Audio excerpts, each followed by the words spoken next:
দর্শক, সমাজের পরতে পরতে অনিয়ম, দুর্নীতি, সেবার নামে চলছে প্রতারণা, আর সংস্কৃতির নামে অপসংস্কৃতি। দুর্নীতি আর অপরাধের সাথে কোনো আপোষ নয়। এসবের মুখোশ উন্মোচন করে প্রকৃত তথ্য আপনাদের সামনে তুলে ধরাই এশিয়ান টেলিভিশনের নিয়মিত আয়োজন অপরাধের খোঁজের একমাত্র কাজ। আর সেই কাজে সহযোগিতা করতে বরাবরের মতোই আপনাদের সাথে আছি আমি, সাজ্জাদ হোসেন।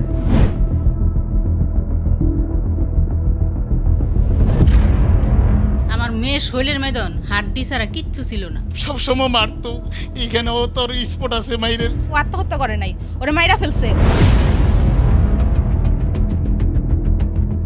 দর্শক, প্রথমে বাবা মার অমতে বিয়ে, তারপর টানা 9 বছর সুখের সংসার।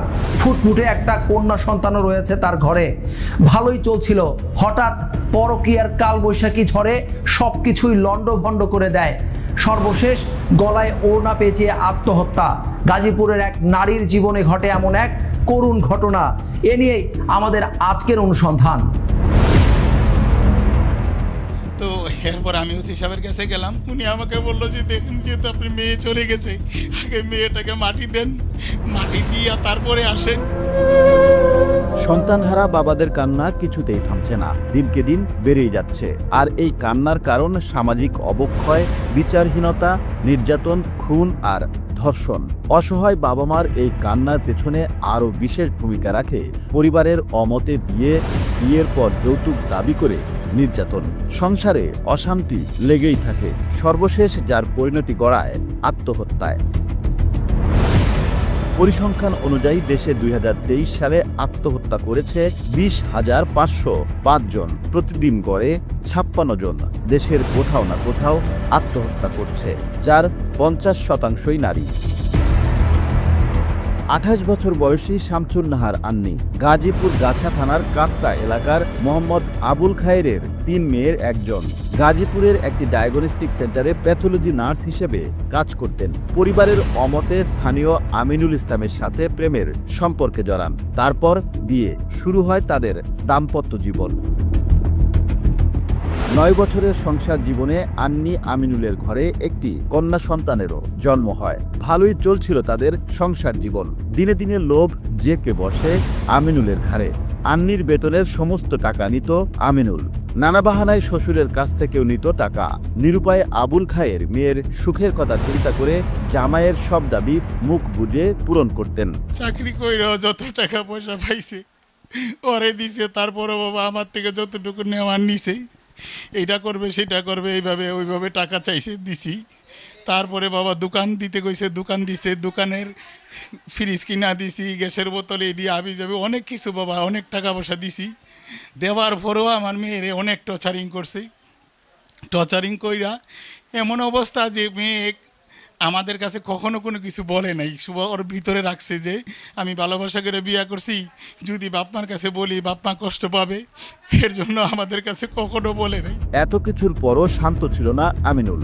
শ্বশুর বাড়ির আত্মীয় মেয়েদেরকেও যৌন হয়রানি করত সে।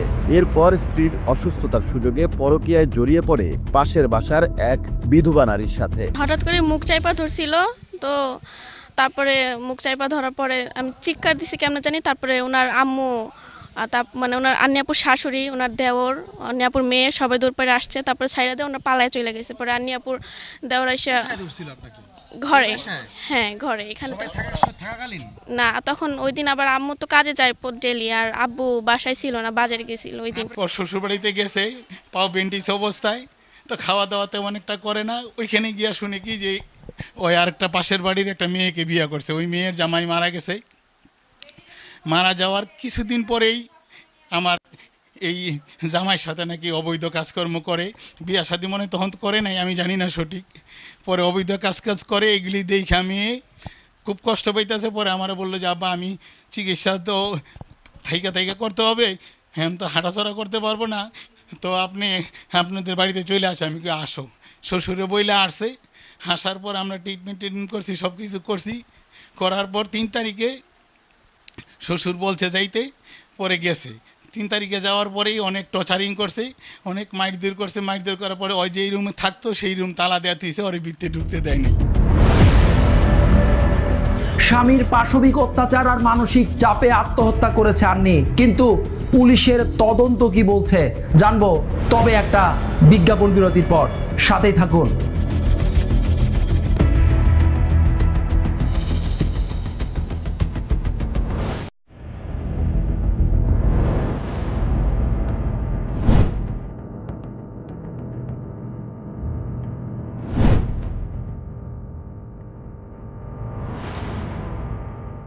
দর্শক, প্রত্যক্ষদর্শীদের বর্ণনায় অতিরিক্ত মানসিক চাপ আর স্বামীর অমানসিক নির্যাতনেই আন্নি আত্মহত্যার পথ বেছে নিয়েছে।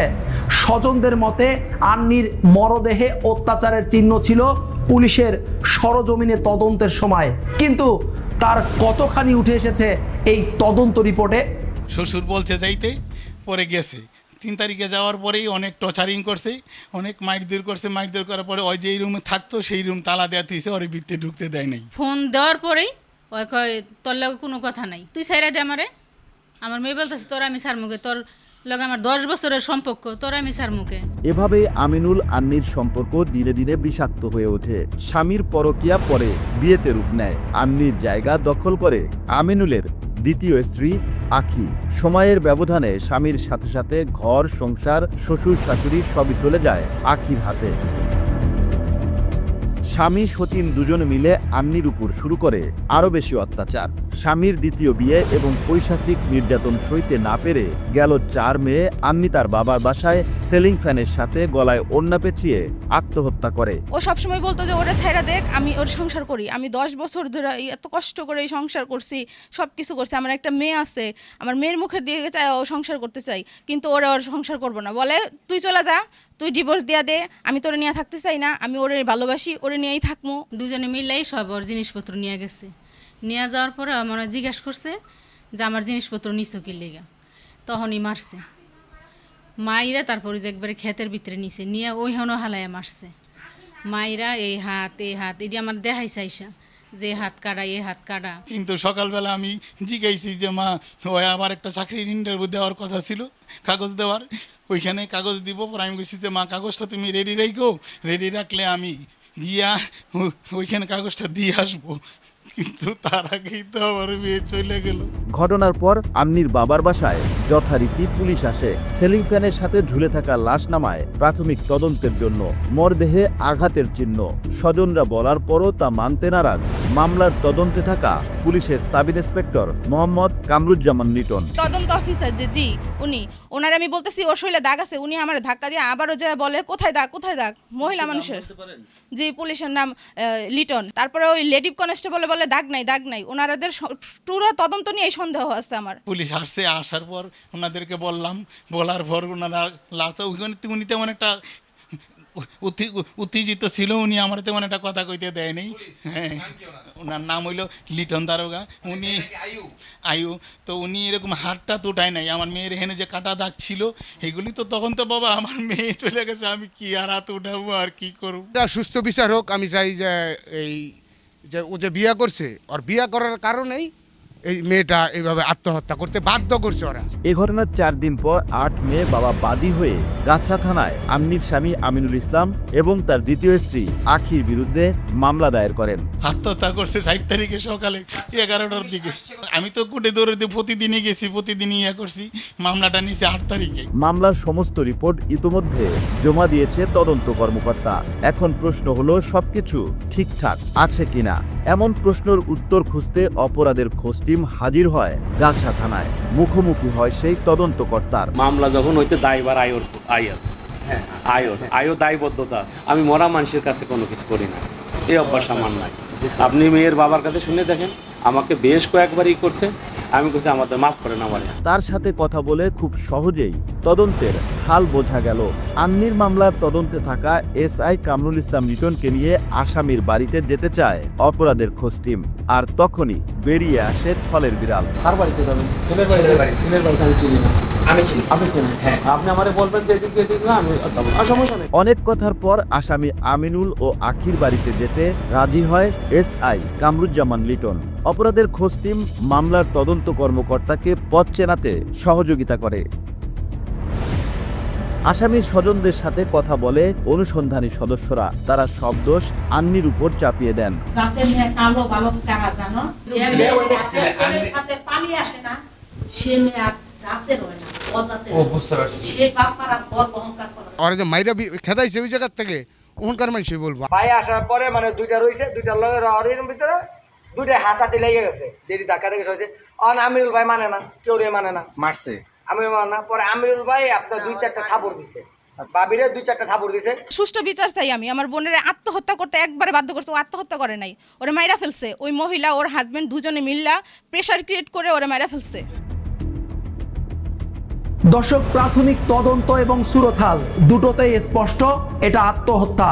তবে কেন সবকিছুতেই বিলম্ব হচ্ছে জানাবো, তবে আরো একটা বিজ্ঞাপন বিরতির পর। সাথেই থাকুন।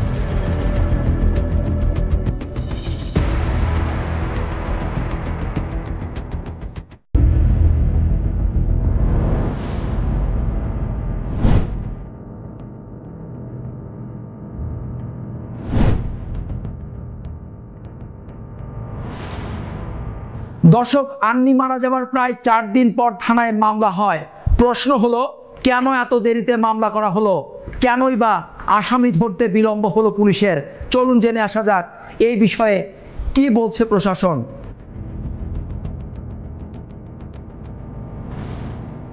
পরিসংখ্যান বলছে দেশে 75.9% নারী নির্যাতনের শিকার।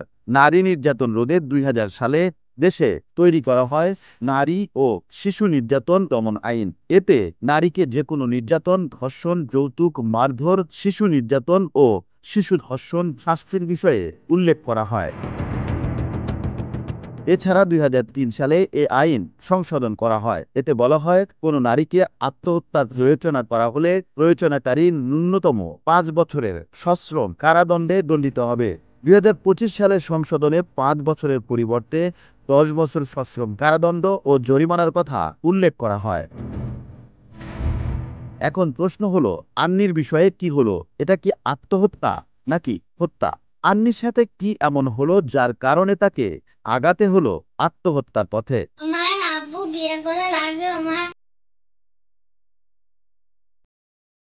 যখন ওরা যে মাইরা খেদাইছে ওই জায়গা থেকে ওখানকার মানুষই বলবো। দৌড় ফেরা আইতাছে, আন্নিও আহে দৌড় ফেরা, আন্নির নগে আন্নির জামাইও আইতাছে, হে যে বিয়া করছে খানকিটাও আইতাছে। আইতে আইতে এখানে যাতাতে ধরে ফেলাই দিছে, ধরে ফেলিয়ে দিয়ে মারবার নিচ্ছে। পরে আমরা আগে গেছি, ধরছি, কয় দাদি আমার ধরো না, আমি যামগা। এই পর্যন্তই দেখছি আমরা, আর কিছু। হ্যাঁ, মারছে। বাবিরে মাইরা মুই আপনার পাড়ে দিছে, মানে ওই পর্যন্ত মারছে, মাইরা পাড়ে দিছে। আত্মহত্যা না হয় হত্যা, কিছু একটা তো হয়েছে। কিন্তু মামলা দিতে কেন এত দেরি করা হলো? কি করে আসামিরা পালিয়ে গেল? এমন প্রশ্ন ছিল গাছা থানার অফিসার ইনচার্জ আলী মোহাম্মদ রাশেদের কাছে।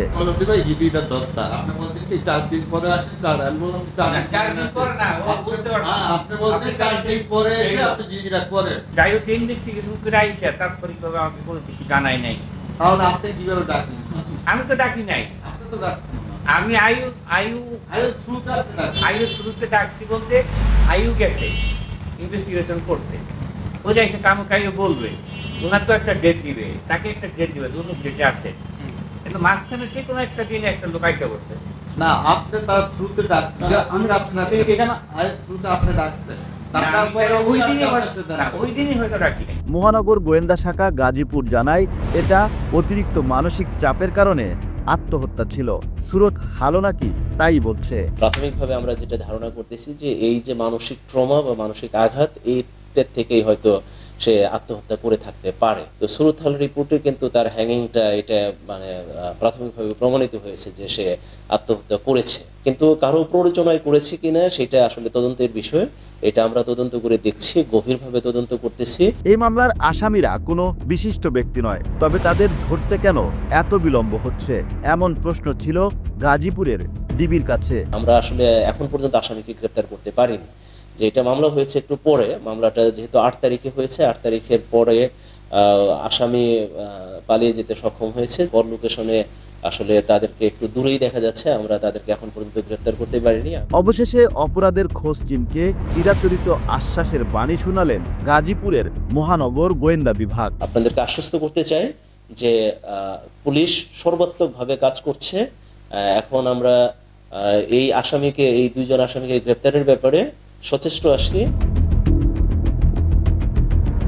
দর্শক, বিলম্ব হলেও মামলা হয়েছে, তবে আন্নির বাবা তার মেয়ে হত্যার সঠিক বিচার পাবে কিনা এবং গাছা থানার ওসির বৈষম্য বিরোধী ছাত্র আন্দোলনের ছাত্র হত্যা মামলার আসামিদের নিয়ে মামলা বাণিজ্য সহ নানা অনিয়মের বিশেষ অনুসন্ধান দেখবেন আগামী পর্বে।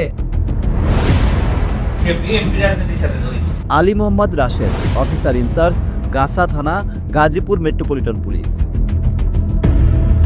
তার বিরুদ্ধে অভিযোগ বৈষম্য বিরোধী আন্দোলনে ছাত্রদের নির্যাতন ও হত্যার আসামিদের নিয়ে চালাচ্ছেন মামলা বাণিজ্য। থানা প্রশাসন পুরোটাই সহযোগিতা করতেছে। আমার মামলার বিভিন্ন নাম রিপ্লেসিং সহ কেটে দেওয়া, বাদ দেওয়া, মামলা বাণিজ্য যেটারে বলা যায়। এই পুলিশ কর্মকর্তার অনিয়ম দুর্নীতি নিয়ে অনুসন্ধান চলাকালে প্রতিবেদককে টাকা দিয়ে ম্যানেজের চেষ্টা করেন তিনি। আন্তরিকভাবে আমি দিছি, এটা বলেন না ভাই, ধরেন এটা বলতে স্বৈরাচারের দোসর এই ওসির বিরুদ্ধে চলছে বিশেষ অনুসন্ধান, যার বিস্তারিত দেখবেন আগামী পর্বে।